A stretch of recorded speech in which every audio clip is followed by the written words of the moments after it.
Hello guys, हम लोग आ चुके हैं हमारे नए सेशन के साथ जिसमें हम केजीएस आईएएस की बीपीएससी प्रीलिम्स के लिए टेस्ट सीरीज सोल्व करेंगे। और ये है फुल लेंथ टेस्ट जिसका नंबर है 25 नंबर का फुल लेंथ टेस्ट है ये। ठीक है, और ये जैसा कि आप जानते हैं 13 सितंबर को, ठीक है, बीपीएससी की 71st बीपीएससी का प्री होने वाला है ना। आइए तो इस टेस्ट को शुरू करते हैं, चलिए।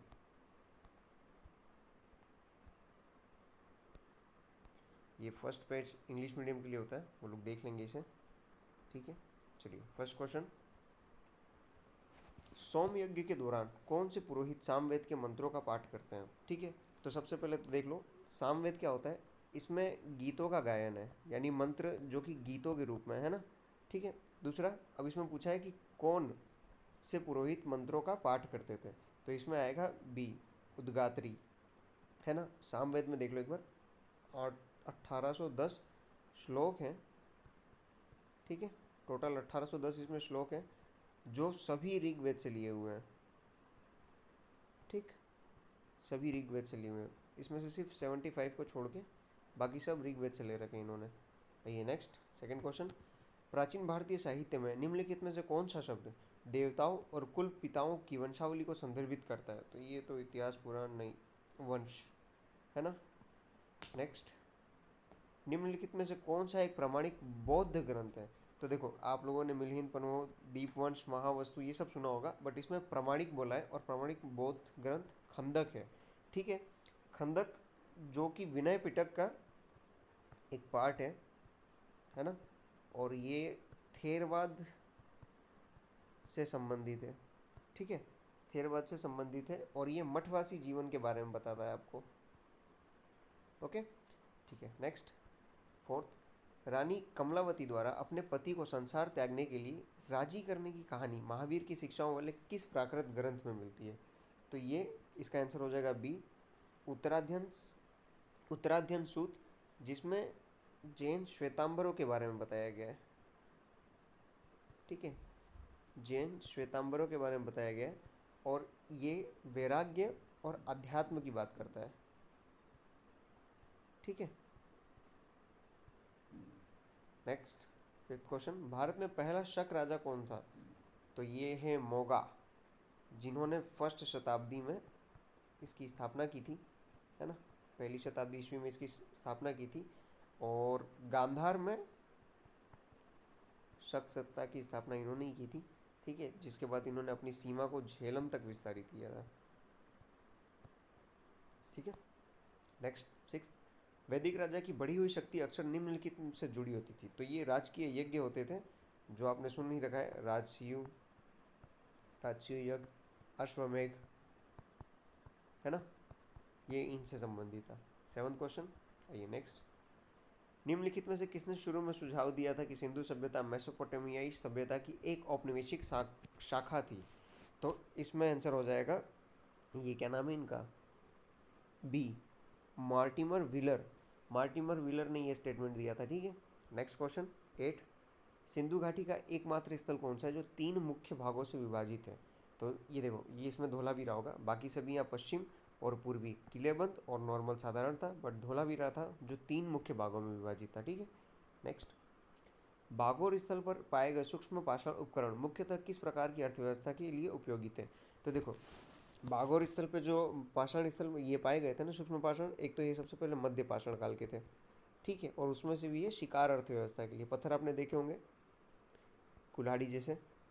ठीक है, नेक्स्ट, चंद्रगुप्त की मूल उत्पत्ति के बारे में सिद्धांत सर्वप्रथम किसने प्रस्तुत किया था जिसमें उन्होंने उसकी उपाधि मौर्य बताई थी? तो देखिए इसके आंसर हो जाएंगे श्रीधर स्वामी, इन्होंने ही विष्णु पुराण पर टीका लिखी थी, है ना। और जैसा कि आप जानते हैं विष्णु पुराण मौर्यों के बारे में बताती है। ठीक है, नेक्स्ट, 11वां क्वेश्चन। अकबर के प्रावधान के अनुसार निम्नलिखित में से कौन सा समूह मिश्रित टुकड़ियों में शामिल था? देखो मिश्रित टुकड़ियाँ, ये सैन्य सेना, इसकी सेना है ना, लोग जाति और धर्म के आधार पर सेना रखते थे, तो इसने सबसे पहले उसे हटाया और एक मिश्रित टुकड़ी बनाई जिसमें मुगल, पठान, हिंदुस्तानी और राजपूत सभी को शामिल किया।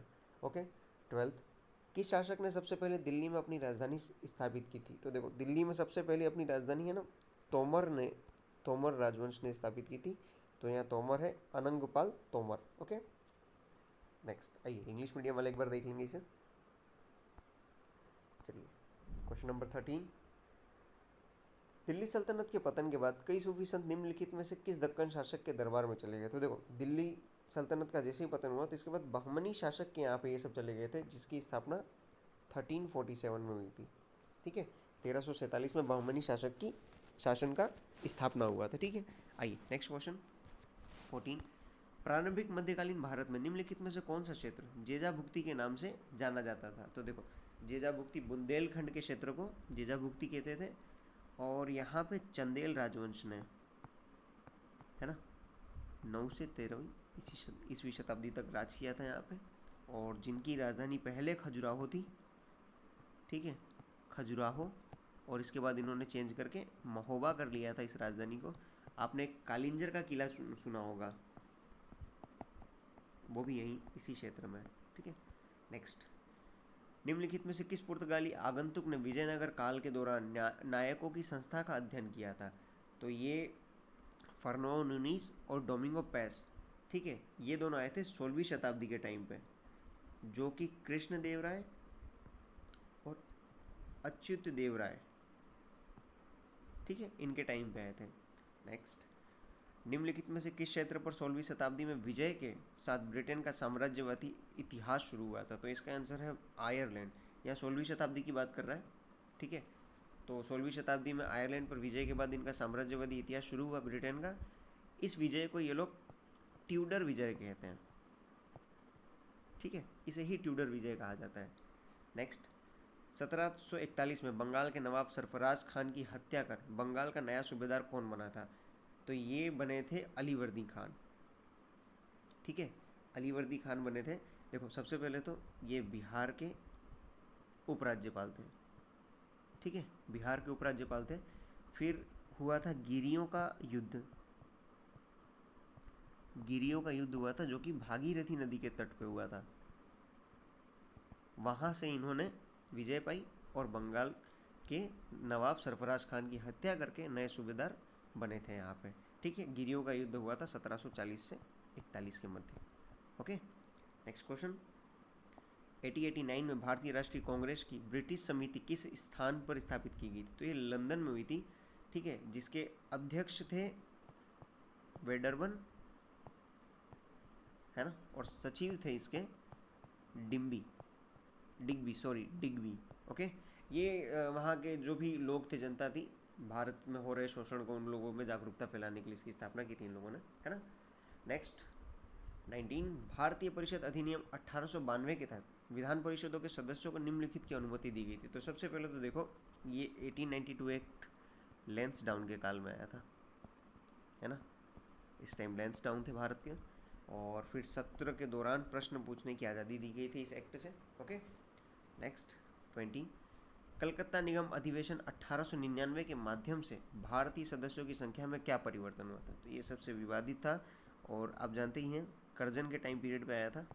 वो कलकत्ता के महापौर बनने में ज़्यादा दिलचस्पी दिखाता था, और इसमें उनकी सीटें घटा दी गई थी, है ना, संख्याएँ घटा दी गई थी भारतीय की। नेक्स्ट, 1897 में बिना मुकदमा चलाए किसे निर्वासित किया गया था? ओके, तो ये थे नाटू भाई को बिना मुकदमा चलाए निर्वासित किया गया था। क्यों निर्वासित किया गया था? क्योंकि WC रैंड और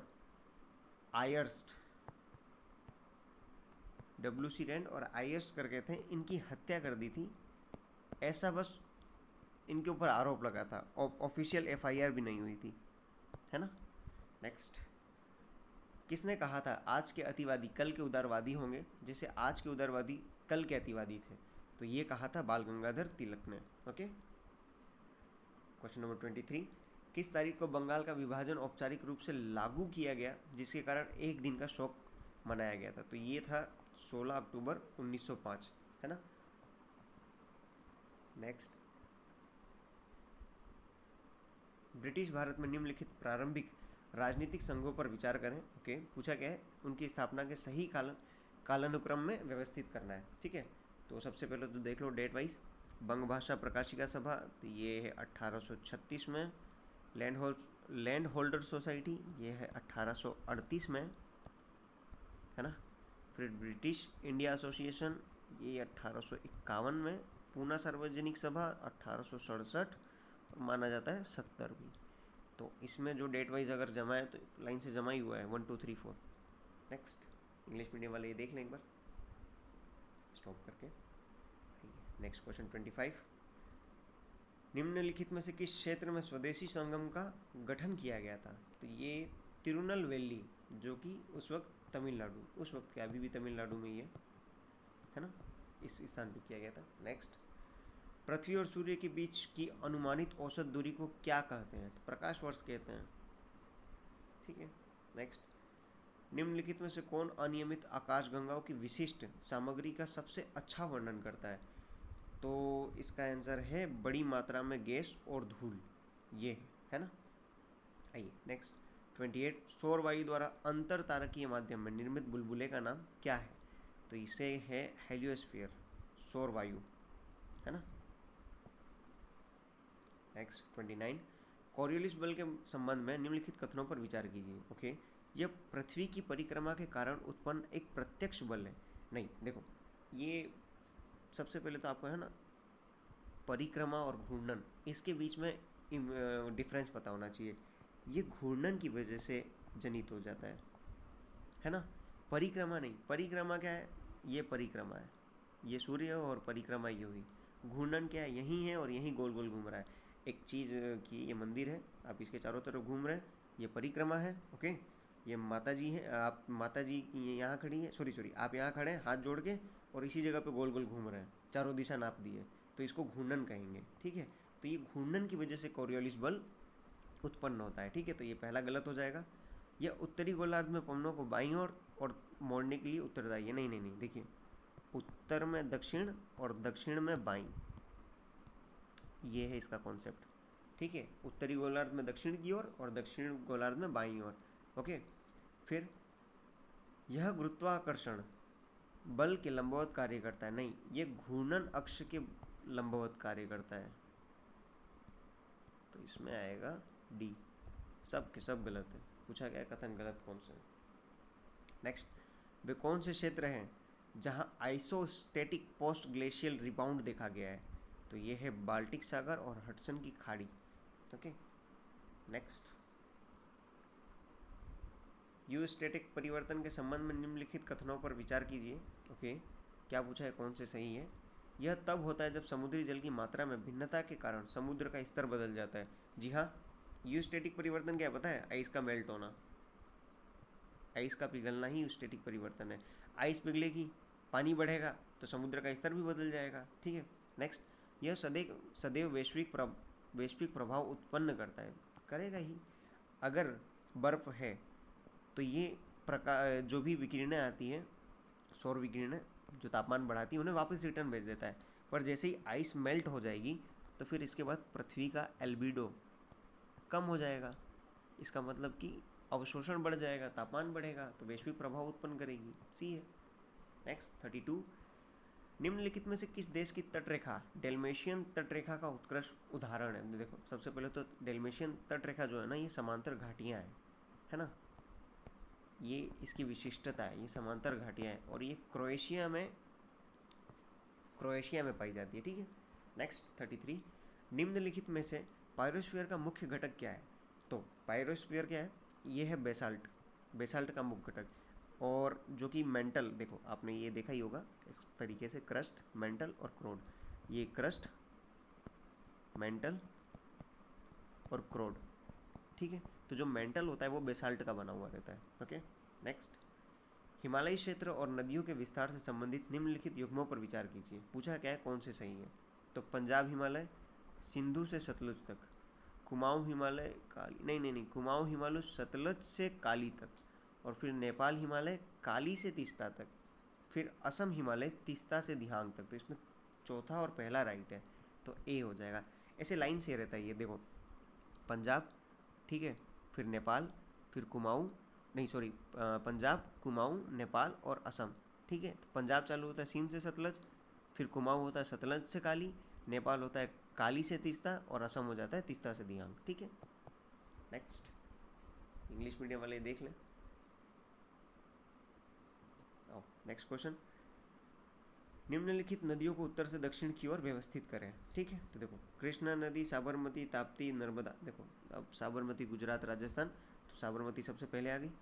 ठीक, आपने हमेशा देखा है नर्मदा, फिर ताप्ती और फिर कृष्णा, तो नर्मदा, ताप्ती और फिर कृष्णा। ओके, इसका आंसर बी हो जाएगा।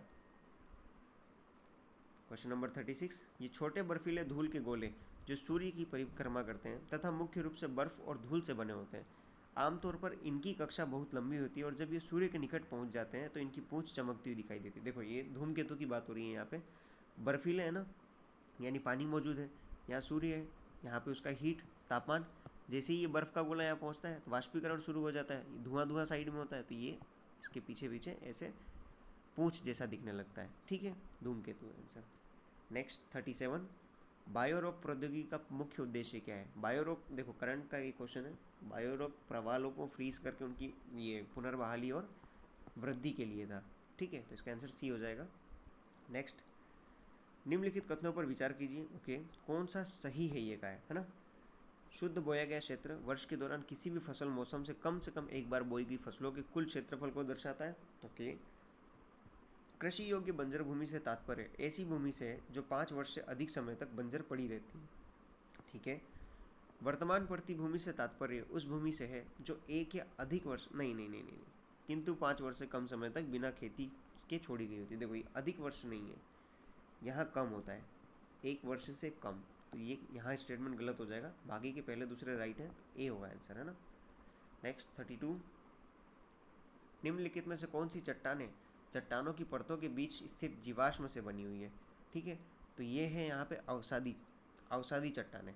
पहले आग्नेय, फिर नीचे दबती गई, यहाँ पे दब के नीचे टेम्परेचर और ये जल, इनके फिर कायांतरण हुआ, इसके बाद ये अवसादी चट्टान बनी जो जीवाश्म युक्त होती है ना। अवसादी चट्टानें आप जानते ही हैं, अवसादी चट्टानें जीवाश्म युक्त होती है और ये परत, इनमें परतें मौजूद होती है। ठीक है, नेक्स्ट, निम्नलिखित में से कौन मुख्य रूप से नदियाँ भू आकृतियों से संबंधित है? तो नदी प्रणाली है, हिम नदी है, वायुमंडलीय तटीय नहीं, तो इसमें आंसर हो जाएगा ए, है ना। नेक्स्ट 41, ज्वालामुखी विस्फोट के निम्नलिखित में से कौन से प्रभाव हो सकते हैं? नीचे दिए गए कूट का उपयोग करके सही उत्तर चुनें। ओके, तो ज्वालामुखी विस्फोट होगा तो वनों का जलना और विनाश होगा, पृथ्वी के ताप संतुलन में परिवर्तन होगा, जलवायु परिवर्तन होगा, संपर्क कायांतरण होगा, अम्ल वर्षा भी हो सकती है क्योंकि सल्फर, ठीक है, ज्वालामुखी से सल्फर निकलता है, तो ये उपयुक्त सभी। नेक्स्ट 42, डायमंड रिंग प्रभाव के संबंध में निम्नलिखित कथनों पर विचार कीजिए। उपयुक्त कथनों में से कौन से सही हैं? ओके, यह एक दृश्य घटना है जो पूर्ण सूर्य ग्रहण के दौरान घटित होती है।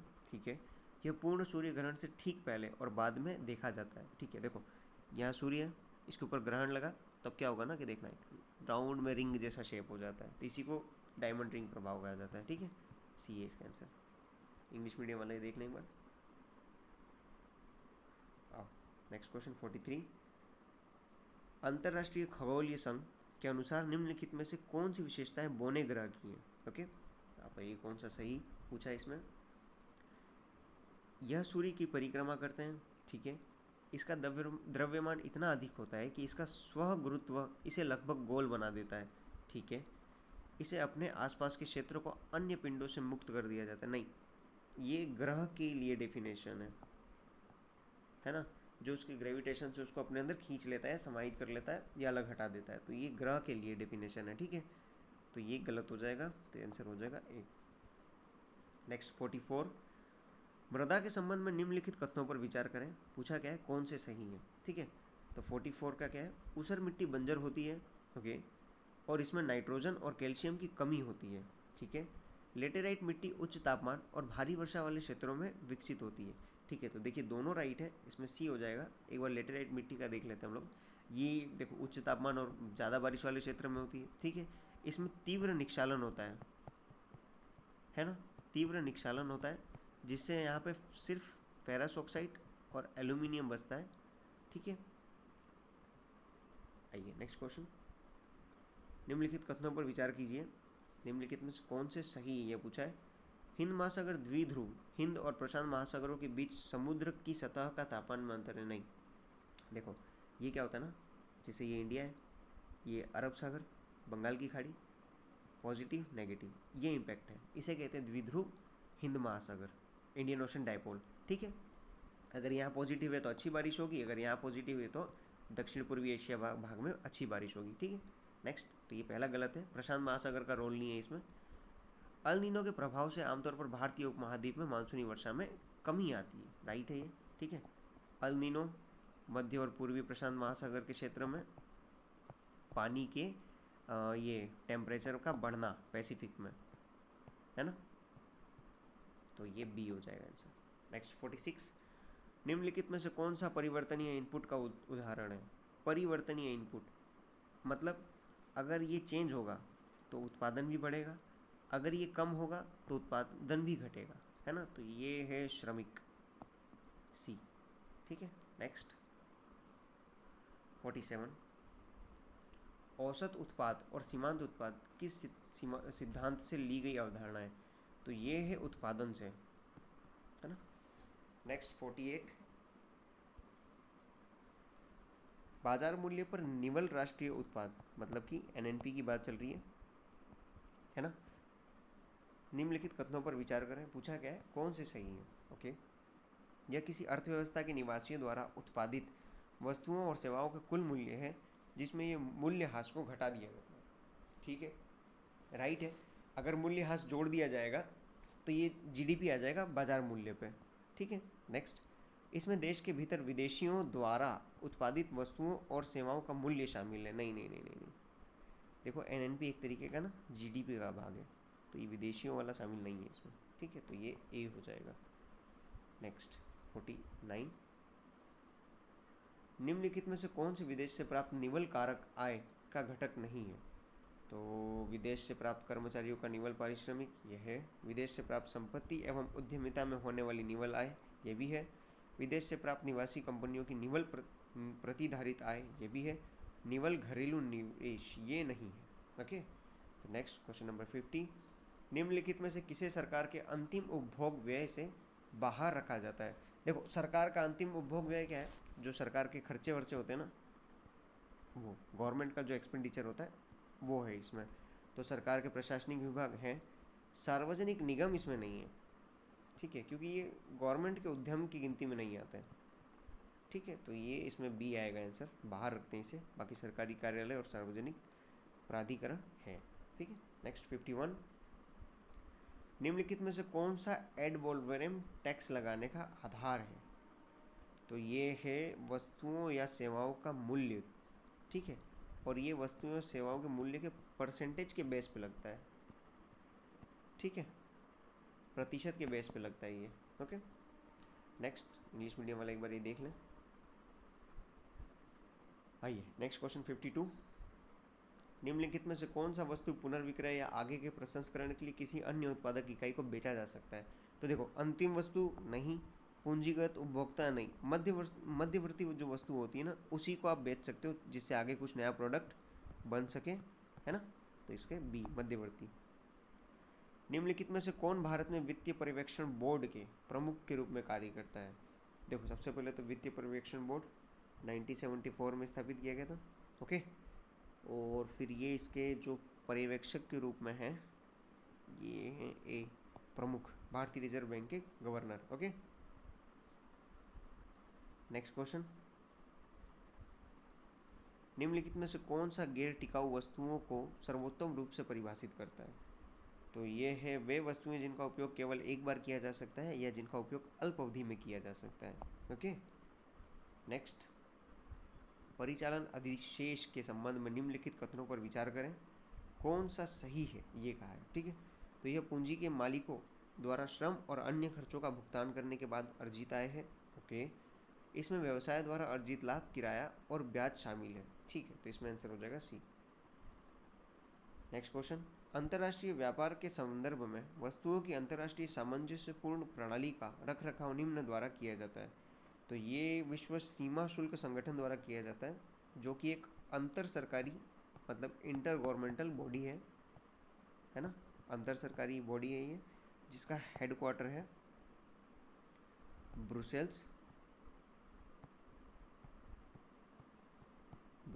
बेल्जियम में, है ना। नेक्स्ट क्वेश्चन 57, धन की एहतियाती मांग के संबंध में निम्नलिखित कथनों पर विचार कीजिए। पूछा क्या है, कौन सा गलत है। ओके, यह अप्रत्याशित भुगतान या व्यय को पूरा करने की आवश्यकता से उत्पन्न होता है, ठीक है। इसमें पूर्वानुमानित नियमित खर्चों को पूरा करने के लिए नकदी रखना शामिल है, नहीं, ये इसमें नहीं शामिल है, इसमें ए हो जाएगा। ओके, नेक्स्ट, यदि व्यापारिक साझेदारी के हितों को नुकसान पहुंचता है तो वे कार्रवाई कर सकते हैं। प्रभावित देश विवाद निपटान प्रक्रियाओं के माध्यम से समाधान खोज सकते हैं तथा प्रतिकारी शुल्क लगा सकते हैं। ओके, उपयुक्त वाक्यांश में निम्नलिखित में से किस प्रकार की WTO सब्सिडी का वर्णन किया जाता है। तो देखो, ये WTO की, देखो सबसे पहले तो रेड बॉक्स कोई भी नहीं है, ग्रीन बॉक्स से कोई विवाद नहीं होता है, ब्लू बॉक्स ये है सशर्त होती है ना, ये शर्त टाइप होती है, इसमें कोई विवाद नहीं है। ये है एम्बर बॉक्स ए, इसमें अगर चली गई तो ये विवादित हो जाएगी, ठीक है। नेक्स्ट 59, अंतर्पण के संबंध में निम्नलिखित कथनों पर विचार करें। पूछा क्या है कि कौन से सही है, ठीक है। इसमें विभिन्न बाजारों में एक साथ परिसंपत्तियों की खरीद और बिक्री शामिल है कि इसका उद्देश्य विभिन्न बाजारों में एक ही परिसंपत्ति के मूल्य के अंतर से लाभ कमाना है। देखो, इसी को आर्बिट्रेज कहते हैं। एक जगह से सस्ते में खरीदा और दूसरे बाजार में महंगा बेच दिया, दोनों के बीच में जो अंतर आया वो प्रॉफिट उसका, सी। नेक्स्ट, निम्नलिखित में से किसे भारत के विदेशी मुद्रा भंडार का घटक माना जाता है। तो सोना भी है, विशेष आहरण अधिकार SDR भी है, IMF में आरक्षित अंश स्थिति RTP, ये आप लोग पहली बार देख रहे होंगे तो मैं बता देता हूँ, पहले तो आंसर डी होगा। ये आरक्षित अंश स्थिति क्या है, देखो ये तुरंत उपलब्ध होने वाला पैसा है, कोई शर्त नहीं, जब मांगोगे तब मिलेगा, ठीक है, इसमें कोई शर्त नहीं होती है, ठीक। नेक्स्ट, इंग्लिश मीडियम वाले क्वेश्चन देख लें एक बार स्टॉप करके। आइए नेक्स्ट क्वेश्चन, राज्य विधानमंडल में धन विधेयक केवल निम्नलिखित की पूर्व सिफारिश से ही प्रस्तुत किया जा सकता है। राज्यपाल, राज्य विधानमंडल तो राज्यपाल, संसद तो राष्ट्रपति, ठीक है। और ये कौन से आर्टिकल में है, 207 में। ओके, नेक्स्ट, संविधान सभा के सदस्यों द्वारा भारतीय संविधान पर अंतिम रूप से हस्ताक्षर किस तिथि को किए गए थे। देखो, आधे 26 नवंबर 1949 में फंसेंगे, आधे 26 जनवरी 1950 को ढूंढेंगे, लेकिन इसका आंसर होगा 24 जनवरी 1950, ठीक है। नेक्स्ट क्वेश्चन, निम्नलिखित में से कौन सा विषय भारतीय संविधान की समवर्ती सूची के अंतर्गत आता है। ओके, तब देखो सबसे पहले तो आप देख लो पुलिस, ये राज्य का विषय है ना, ये सूचियों का याद नहीं रहते तो अगर ऐसे एलिमिनेट करने का ऑप्शन मिल जाए तो आप कर सकते हो, ठीक है। पुलिस आपने राज्य निकाल दिया तो ये कट जाएगा।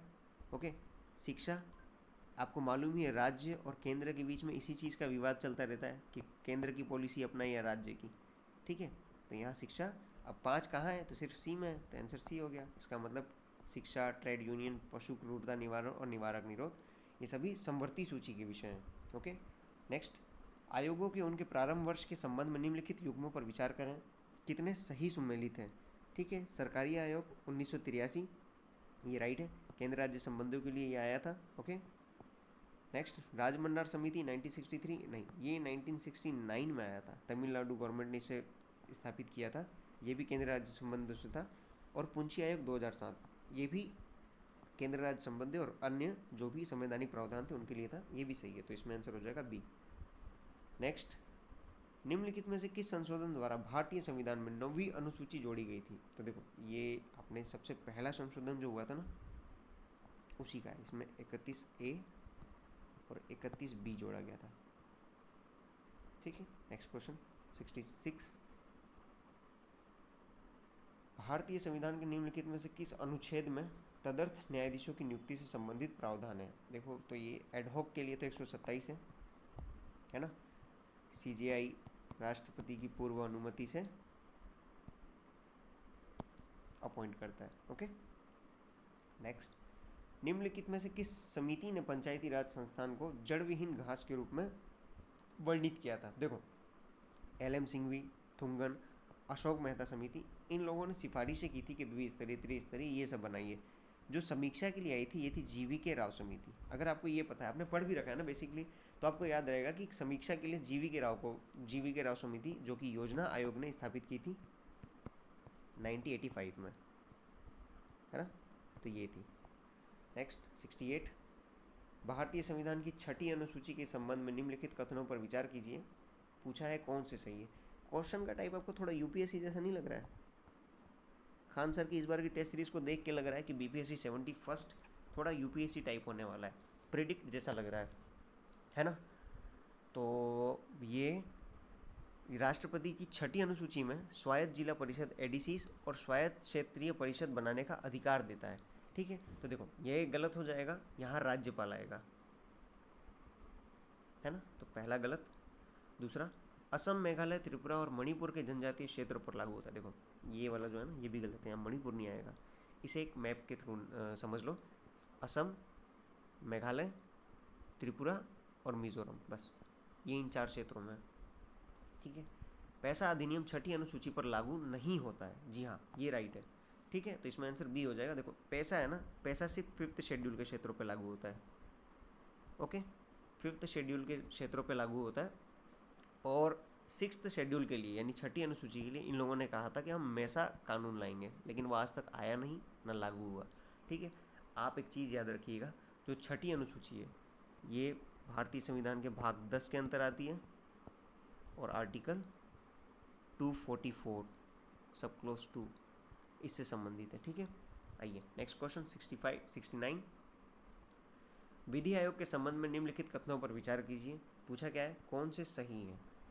यह 1833 के चार्टर अधिनियम के तहत गठित एक वैधानिक निकाय है। नहीं, गलत है ये।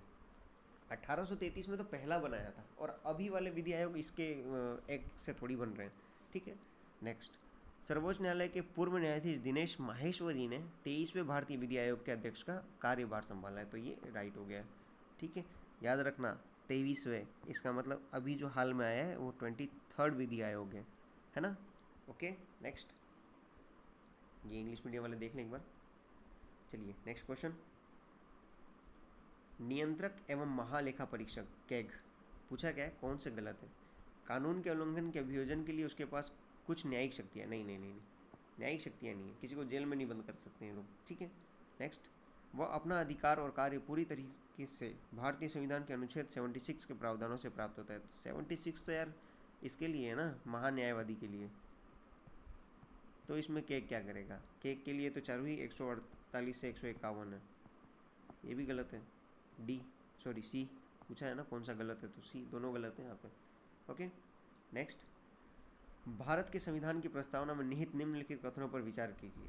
तो क्या पूछा है, कौन सा क्या पहले आता है। तो हमेशा याद रखना, देखो हम सबसे पहले हमारे भाइयों को न्याय दिलाएंगे सामाजिक, आर्थिक और राजनीति का। फिर न्याय दिलाने के बाद हम उन्हें स्वतंत्रता देंगे। ठीक है, फिर स्वतंत्रता देने के बाद हम उन लोगों में लाएंगे समानता।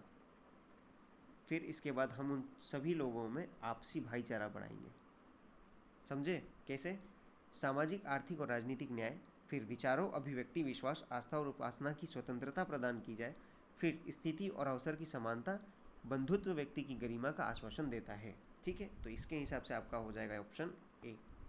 ये याद करने का अच्छा पैटर्न है, आप इस तरीके से इसे याद करेंगे तो आपको जल्दी याद हो जाएगा। ठीक है, नेक्स्ट 72, भारतीय संविधान के निम्नलिखित अनुच्छेदों और उनसे संबंधित विषयों पर विचार करें। ओके, अनुच्छेद 3, क्षेत्रों का आंतरिक समायोजन।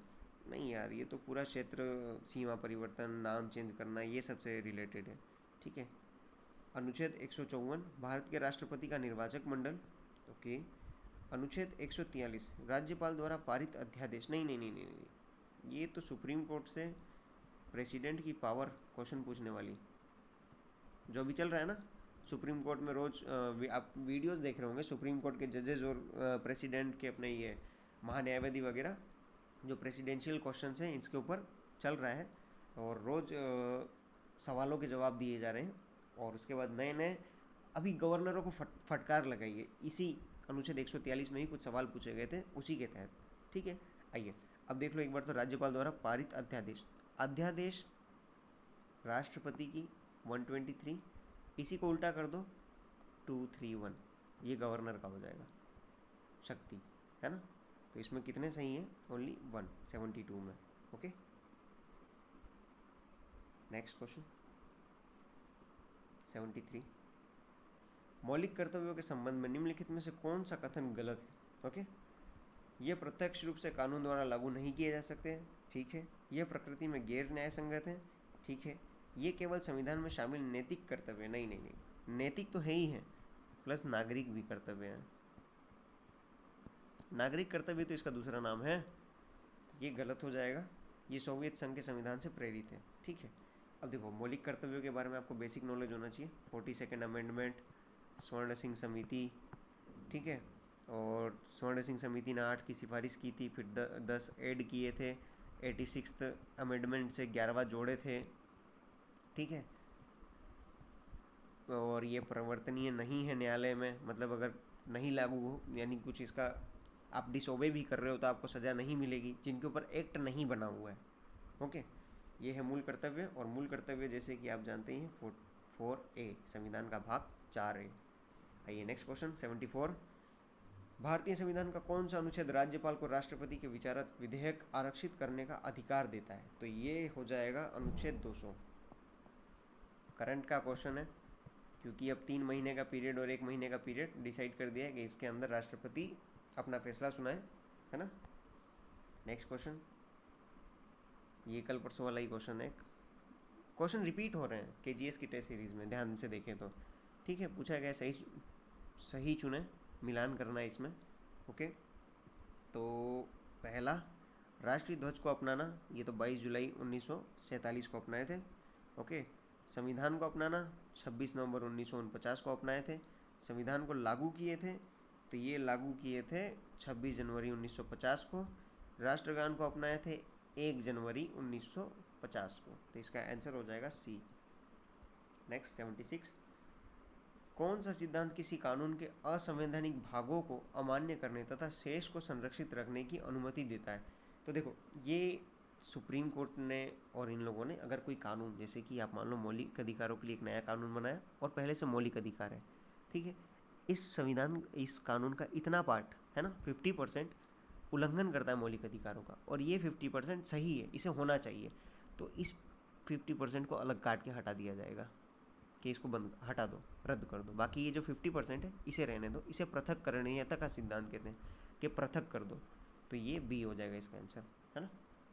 नेक्स्ट, हाल ही में किस क्षेत्र के नमक के मैदान अत्यधिक लिथियम खनन के कारण डूब रहे हैं? अब देखो, जिसे पता होगा सबसे ज़्यादा लिथियम कहाँ है, चिली में, है ना।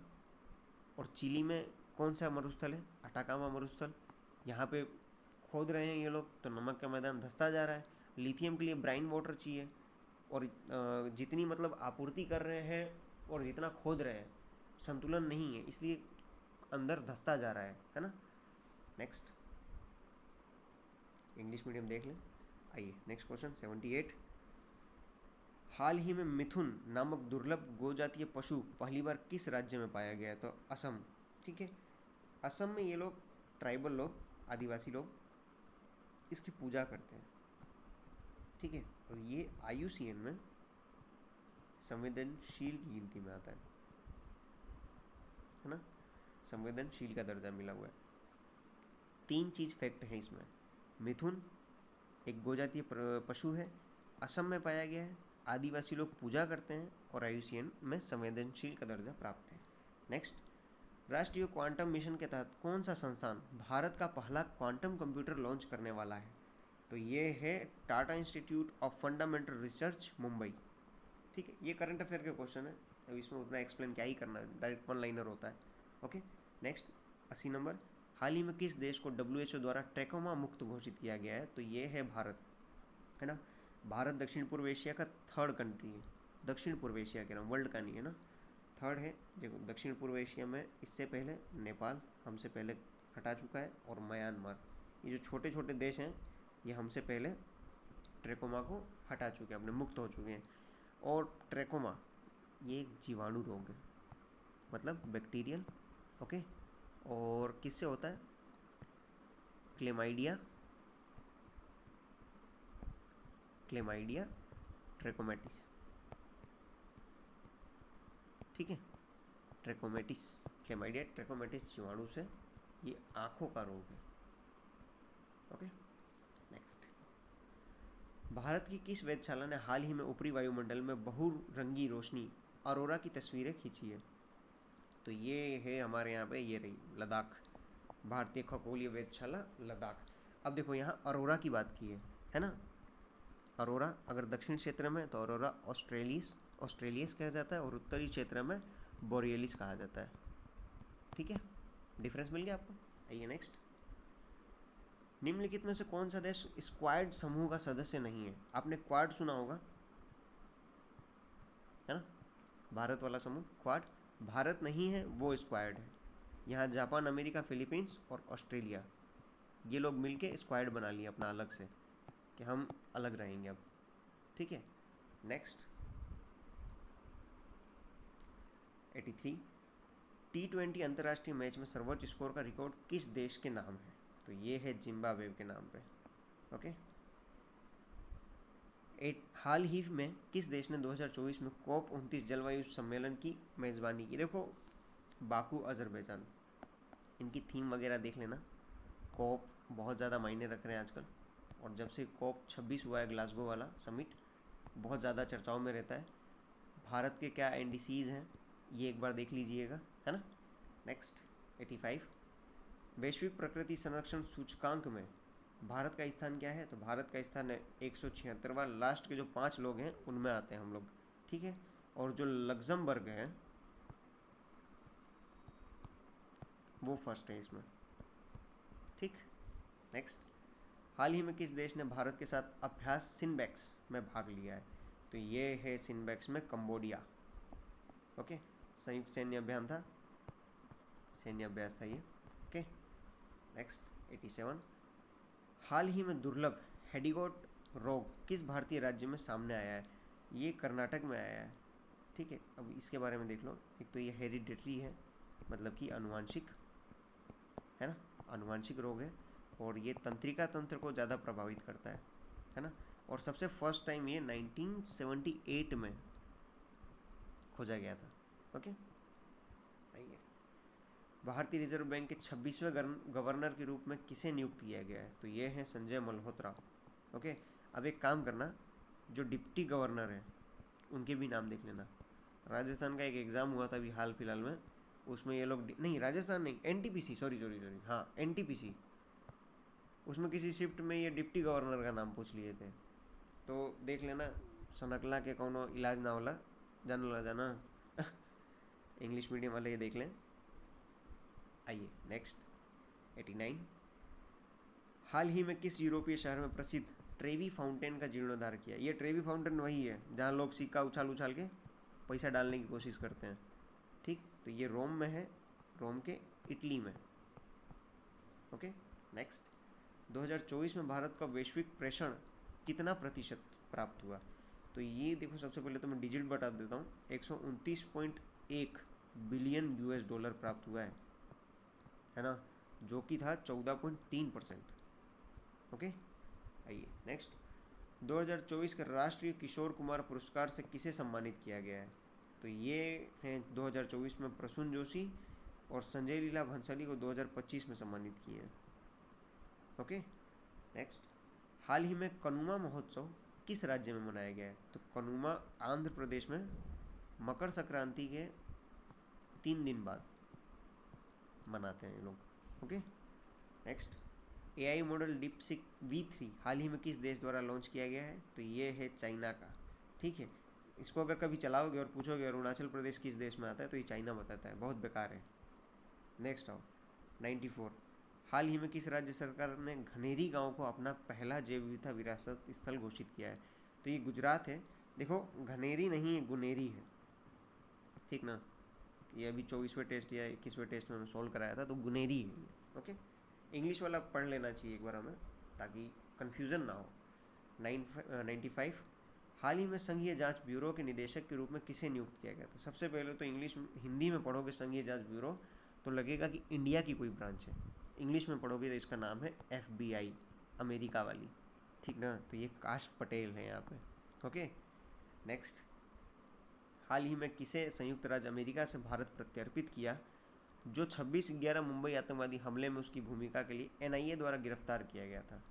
तो ये थे तहव्वुर हुसैन राणा, है ना। देखो ये तो एक फालतू दे दिया है, हाफिज सईद पकड़ा ही भी नहीं करता है। नेक्स्ट, हाल ही में किस फिल्म में 2025 ऑस्कर में सर्वश्रेष्ठ फिल्म का पुरस्कार जीता है? तो ये अनोरा करके है, ठीक ना। ये एक ड्रामा कॉमेडी है। कभी कभार स्टेटमेंट वाइज में दे देगा कि ये हॉरर मूवी है या कोई लव मूवी है, तो ये गलत हो जाएगा। ड्रामा कॉमेडी है ये, ओके। इसके निर्देशक हैं सीन बेकर, नाम बड़ी सीन बेकर, काम एकदम जोरदार पहले बड़ा। Next 98, food delivery company Zomato का क्या नाम है? तो इसका नाम के साथ साथ लोगो भी चेंज हो गया है। इटर्नल इसने अपना नया नाम रख लिया है। शायद मेरे हिसाब से जहाँ तक मुझे याद है ये बेच भी दिया है आदमी उसको, ठीक है। 99, हाल ही में राष्ट्रमंडल देशों के 7वें महासचिव के रूप में किसे नियुक्त किया गया है? तो ये है शर्ली बॉचवे, जो कि एक महिला है ना। और ये अफ्रीका की पहली ऐसी महिला है जो इस पद तक पहुंची है, ओके। देखो राष्ट्रमंडल देशों से याद आया, भारत ने मई 1949 में राष्ट्रमंडल देशों में अपना हस्ताक्षर करके भाग ले लिया था, सदस्यता। केयरलेस पीपल पुस्तक के लेखक कौन है? तो ये हैं Sarah van Williams, okay. Next, English medium वाले देख लें। चलिए, निम्नलिखित में से किसे प्रकाश वर्ष का उपयोग करके मापा जाता है? तो ये दूरी मापी जाती है, ओके। निम्नलिखित में से कौन सी राशि विमाहीन है और इसकी कोई इकाई नहीं है? तो तनाव, सापेक्ष घनत्व, विशिष्ट गुरुत्व, ये सभी है, ओके। नेक्स्ट, पायरोमीटर एक उपकरण है जिसका उपयोग निम्न के लिए किया जाता है। तो पायरोमीटर का तो यार विकिरण मापने के लिए होता है ना। कहाँ है विकिरण? ये रहा, विकिरण का उपयोग करके किसी सतह के उच्च तापमान का मापन करने के लिए। नेक्स्ट, बर्फ़ की चट्टान पर चलने की अपेक्षा सड़क पर चलना अधिक आसान है क्योंकि घर्षण होता है। बर्फ़ पे चलोगे फिसल के मुंह नाक फोड़ लोगे, ठीक है, बी। आइए नेक्स्ट, पृथ्वी का पलायन वेग 11.2 किलोमीटर प्रति सेकंड। पलायन वेग से मतलब इतनी स्पीड में चलो कि ग्रेविटी का असर ही ना हो, है ना। कोशिश मत करना पृथ्वी पे आप लोग ये, ओके। कॉर्नेटाइट निम्नलिखित में से किस धातु का खनिज है? तो ये यूरेनियम का है ना, येलो कलर का होता है, ओके। नेक्स्ट, जैविक भोजन हमारे लिए बेहतर क्यों माना जाता है? हानिकारक उर्वरक नहीं होते, यानी जैविक भोजन मतलब ऑर्गेनिक फूड, जो ऑर्गेनिक जो कहते हैं ना, आई ईट ओनली ऑर्गेनिक फूड्स, ये उनके लिए। हानिकारक उर्वरक नहीं होता है, हानिकारक रसायन नहीं होता है, कीटनाशक नहीं होता है, तो इसमें उपरोक्त सभी हो जाएगा, ओके। नेक्स्ट 108, पाश्चरीकरण एक प्रक्रिया है जो निम्न से संबंधित है। सबसे पहले तो पाश्चरीकरण देख लो, एक ही बार में एकदम गर्म तापमान सबसे ज़्यादा, एक ही बार में एकदम कम तापमान, ठीक ना, इसी को पाश्चरीकरण कहते हैं। और आपने दूध की थैली पे F+ का वो साइन देखा होगा, फोर्टिफाइड, तो ये दूध पे होता है, ओके। नीली थैली पे आप देखे होंगे ना पैकेट पे, यहाँ F लिखा हुआ रहता है, फोर्टिफाइड वही होता है पाश्चरीकरण। नेक्स्ट, जिंक फॉस्फाइड का उपयोग मुख्यतः इस रूप में किया जाता है? जिंक फॉस्फाइड का उपयोग किस रूप में किया जाता है? तो ये है कृंतकनाशक, जानवरों को मारने के लिए, ठीक है। नेक्स्ट, निम्नलिखित में से कौन सा कार्बन टेट्राक्लोराइड का सामान्य उपयोग है? सबसे पहले तो कार्बन टेट्राक्लोराइड CCl4, और ये अग्निशमन यंत्र में काम आता है। कभी पढ़ना, लिखा रहता है वो लाल डिबिया पे, जो ऐसा बना हुआ आता है ना, उसके लाल डिबिया पे लिखा रहता है। अरे ये तो स्नोमैन बन गया। 111, फेफड़ों में गैसीय विनिमय कहाँ होता है? तो वायु कोष्ठिका में होता है, ये रहा वायु कोष्ठिका। नेक्स्ट, निम्नलिखित में से किस मानव अंग में सभी 4 प्रकार के उत्तक पाए जाते हैं? देखो सभी 4 प्रकार के उत्तक कौन से, पहले तो आपको ये भी पता होना चाहिए। उपकला, संयोजी, ठीक, मांसपेशीय और तंत्रिका, तो ये सब हृदय में पाए जाते हैं। दिल। मानव रक्त का पीएच मान कितना है? तो ये 7.4 होता है, मतलब कि क्षारीय यही होगा। खून लग जाता है, एक बार मुंह पे चख के देखे होगे आप कभी, तो खट्टा तो लगा ही नहीं कभी। कभी पूछ ले क्षारीय होता है कि अम्ल होता है? गलती से जो अम्ल भर दिया उसका भगवान ही मालिक है। 114, ल्यूकेमिया में किस प्रकार का कोशिका विभाजन होता है। तो ल्यूकेमिया में देखो, ल्यूकेमिया क्या है, कैंसर है ना, और कैंसर ल्यूकेमिया मतलब डब्ल्यू बी सी टूट टूट के बहुत ज़्यादा हो जाता है, और सेम सेम बनती है कोशिकाएं। तो ये सेम कोशिका किस में बनती है, समसूत्री विभाजन में बनती है सब। Okay, next. आइए इंग्लिश मीडियम वाले देख लो एक बार, नहीं दिखेगा, देख लिए। आइए आगे। निगलने और उल्टी करने का केंद्र मानव मस्तिष्क में कहाँ पाया जाता है, तो देखो रिफ्लेक्ट एक्शन तो मेडुला ऑब्लांगाटा बताता है ना। ठीक, नेक्स्ट। हाल ही में किस देश ने प्राकृतिक आपदाओं के लिए पूर्व चेतावनी प्रणाली को बढ़ाने के लिए झांग हैंग 1B उपग्रह लॉन्च किया है, तो ये चाइना, नाम से ही पता चल रहा है। नेक्स्ट। हाल ही में भारत सरकार ने कहाँ पर छठी सेमीकंडक्टर इकाई को स्थापित करने की मंजूरी दी है, तो ये उत्तर प्रदेश में जेवर हवाई अड्डा है ना, एयरपोर्ट, यहाँ पे। ठीक, नेक्स्ट। निम्नलिखित में से कौन सी धातु हार्मोन इंसुलिन से मौजूद होती है, इंसुलिन में मौजूद होती है, तो ये जिंक मौजूद होता है इंसुलिन में, है ना।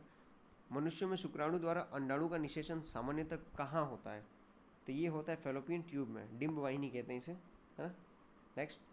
मानव वृद्धि हार्मोन जीन डालकर सामान्य से 5 गुना बड़ा खरगोश पैदा करने के लिए किस तकनीक का उपयोग किया है, तो ये जेनेटिकल इंजीनियरिंग कहते हैं इस पूरे टर्म को। Okay, next. 121। देखो ये वाले जो क्वेश्चन है इकोनॉमी वाले, ये बहुत अच्छे क्वेश्चन है, ये आपको बहुत ज़्यादा एडवांटेज दे सकते हैं, ये पेपर में आने के बहुत ज़्यादा चांसेस है ना। नेक्स्ट। बिहार आर्थिक सर्वेक्षण 2024-25 के अनुसार वित्तीय वर्ष 2023-24 में राज्य की अर्थव्यवस्था में विभिन्न क्षेत्रों के योगदान पर विचार कीजिए। ठीक है, उपयुक्त कथनों में से कौन सा सही है। प्राथमिक क्षेत्र 21.5 नहीं 19.9, द्वितीय क्षेत्र 21.5 और तृतीय क्षेत्र 58.6, तो तीसरा राइट है, पहला दूसरा ऊपर नीचे मिलान वाला है ना। आइए आगे। 122। बिहार आर्थिक सर्वेक्षण 2024-25 के अनुसार चावल और गेहूं के उत्पादन से संबंधित कथनों पर विचार करें। पूछा गया है सही। सबसे अधिक चावल उत्पादन क्रमशः मतलब लाइन से रोहतास फर्स्ट राइट है, कैमूर थर्ड है, सेकंड नहीं, औरंगाबाद सेकंड है, तो ये गलत हो जाएगा। नेक्स्ट। सबसे अधिक गेहूं उत्पादन वाले राज्य जिले, तो रोहतास ठीक है, यहाँ फर्स्ट है, भोजपुर थर्ड है और कैमूर सेकंड है, तो ये भी रैंक गलत दी हुई है, तो इसमें डी हो जाएगा। नेक्स्ट। 123।